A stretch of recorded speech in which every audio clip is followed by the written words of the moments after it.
শিকড়, সোহেল ইকবাল খান। আমিটা একটা গাছ, সমাজটা একটা বিশাল জঙ্গল।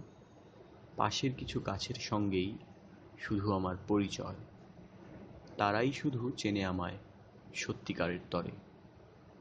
অন্য গাছগুলো অনেকাংশেই সুবিধাবাদী। আমার প্রাপ্য অক্সিজেনটুকুও পারলে শুষে নেয়। নিঃশ্বাস তো পাই ওদের কাছে, যারা সবসময় ছিল আমার জন্যে। অসীম এ সমাসবদ্ধ জঙ্গল আমায় কি দিয়েছে? ওরা তো কিছু দেয়নি। যা সব পেয়েছি শুধু ওদের কাছে, যারা আমায় তিলে তিলে গড়ে ওঠার নিঃস্বার্থ কর্মী। সয়েছে যত সব ঝড়-ঝঞ্ঝা আমার হয়ে, আর সাক্ষী হয়েছে আমার ভালো লাগার, ভালোবাসার।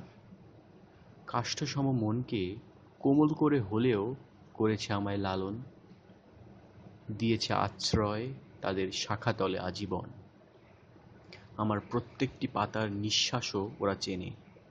কাণ্ডে কাণ্ডে বিজড়িত আমার সব সুখ দুঃখেরও ভাগ নেয় অবিরাম। তাকালেই তো শুধু এদেরই দেখতে পাই। বাকিরা তো অবছায়া, ওদের দেখে বিশ্বাস করি কিভাবে? কাছে তো আর যেতে পারবো না তাদের, যেতে চাইও না কখনো। কারণ আমার কাছের গাছগুলোই আমার কাছে সব। আমার মনোকাণ্ড ভিত থেকে গঠনের প্রত্যেকটি অণু, পরমাণু সবই যে এদের মমতাতে বাঁধা।